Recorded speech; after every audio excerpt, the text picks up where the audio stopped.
UTS Bahasa Indonesia. Assalamualaikum warahmatullahi wabarakatuh.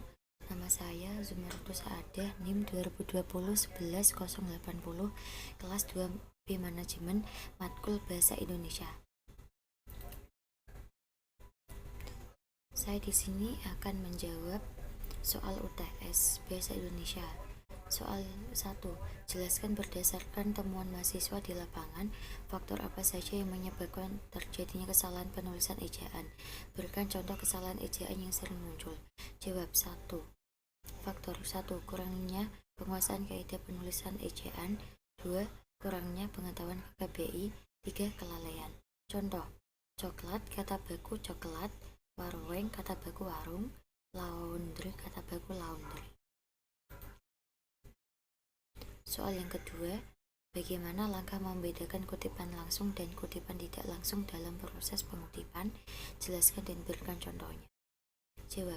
Kutipan langsung. 1. Tidak boleh melakukan perubahan.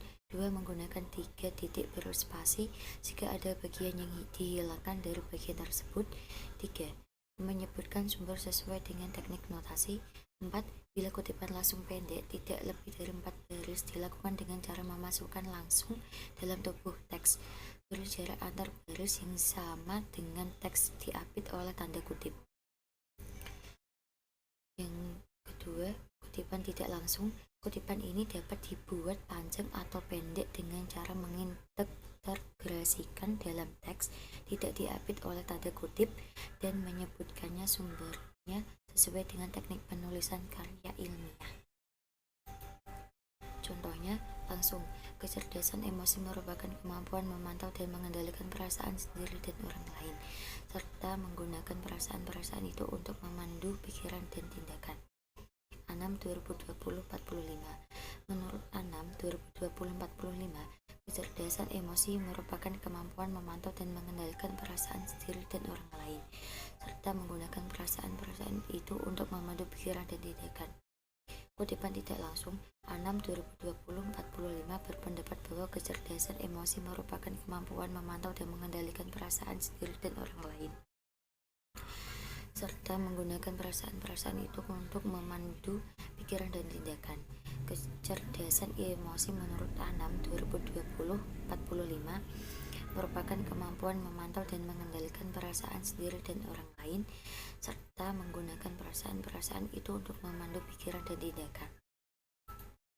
Soal yang ketiga, apa perbedaan dari biografi dan bibliografi? Jelaskan disertai dengan contohnya. Jawab. Biografi, riwayat hidup seseorang, biasanya tokoh terkenal atau orang yang memiliki prestasi istimewa yang ditulis orang lain. Bibliografi, sebuah daftar yang berisi judul buku, artikel-artikel, dan bahan-bahan penerbitan lainnya yang mempunyai pertalian dengan sebuah karangan atau sebagian dari karangan yang sedang digarap. Contoh bibliografi seperti ini dan biografi seperti ini.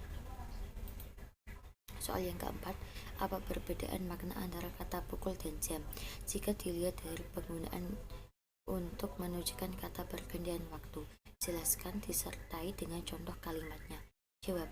Kata jam menunjukkan masa atau jangka waktu yang sering kita sebut sebagai durasi, sedangkan pukul menunjukkan kata saat atau waktu di mana peristiwa akan terjadi. Contoh kalimatnya, yang jam, jarak tempuh Jakarta-Bandung dengan kereta api sekitar 2 jam. Yang pukul, rapat akan dimulai pukul 10 waktu Indonesia Barat. Soal yang kelima, bahasa berdasarkan hakikatnya merupakan sistem bunyi bermakna. Jelaskan pertanyaan tersebut dan apa kaitannya antara sistem bunyi bermakna dengan pengguna bahasa. Jawab. Bahasa adalah bermakna dalam sistem bunyi yang dipergunakan untuk komunikasi oleh manusia. Bahasa dinyatakan sebagai sistem lambang bunyi. Sebagai lambang-lambang bunyi tersebut mempunyai makna atau bermakna. Susunan lambang bunyi tersebut memiliki makna atau bermakna, yakni seekor binatang yang bernama kuda. Soal 6. Mengapa sering terjadi kesalahan penulisan tanda koma? Jelaskan disertai 5 contoh kesalahan tersebut. Jawab. Kesalahan ini merupakan kesalahan bentuk ejaan yang sering terjadi pada suatu kalimat atau lainnya. Bentuk kesalahan ini adalah pada pemakaian tanda baca. Faktor penyebab: 1. Keterbatasan waktu dalam pembelajaran penulis.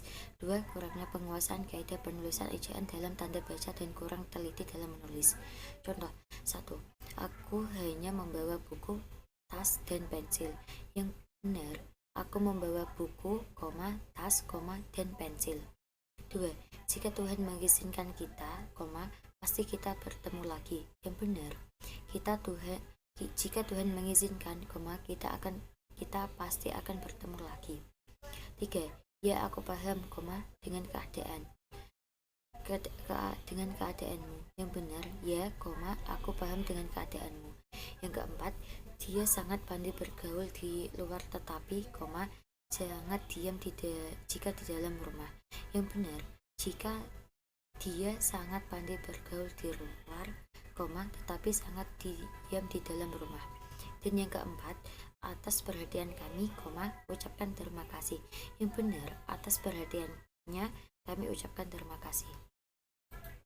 Soal yang ketujuh, apa perbedaan dari makna tanda titik dua dan titik koma? Jelaskan disertai dua contoh penggunaan tanda tersebut yang benar. Jawab.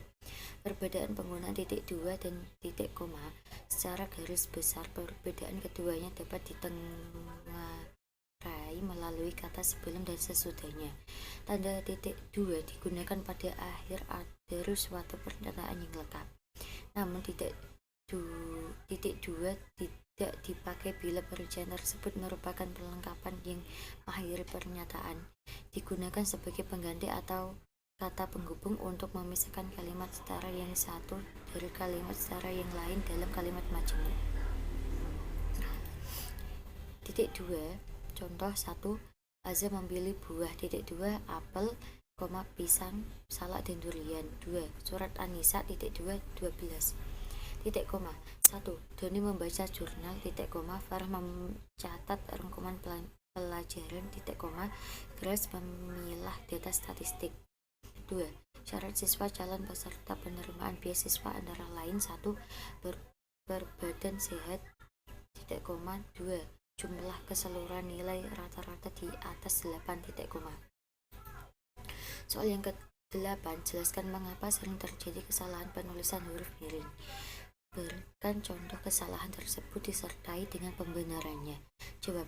Kesalahan tersebut disebut biasanya ketidakcermatan peneliti dalam menulis berita, makalah ataupun lainnya dan tidak memahami kaidah kebahasaan dalam bahasa Indonesia.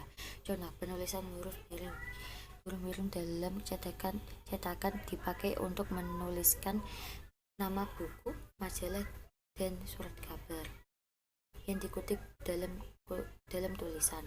Contoh, harian Satria, majalah Tempo. Huruf miring dalam cetakan dipakai untuk menegaskan huruf, bagian kata, atau kelompok kata. Contoh, mereka tidak hanya mencuri tetapi menjarah dagangan. Huruf pertama kata abad ialah A. Bab ini tidak mengenai penulisan huruf kapital. Dan soal yang ke-9, jelaskan bentuk kesalahan penulisan konsonan dari vokal pada karya ilmiah. Berikan contoh kesalahan tersebut disertai dengan pembenarannya. Jawab. Bentuk kesalahan penulisan yaitu biasanya melakukan menambahi atau mengurangi huruf konsonan atau vokal pada kata tersebut. Maka dalam pengucapan nanti akan salah atau menjadi kata yang tidak logis atau tidak jelas pada ejaan atau tidak sesuai ejaan. Contoh 1. Konsonan 1. Saya mohon izin sebab tidak bisa ikut rapat. Pembenarannya, saya mohon izin sebab tidak bisa ikut rapat. 2. Dasar tidak tahu malu. Pembenarannya, dia tidak tahu malu.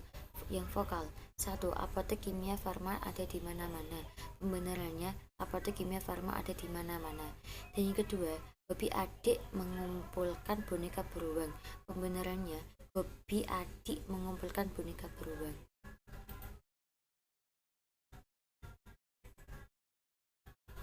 Sekian dan terima kasih. Wassalamualaikum warahmatullahi wabarakatuh.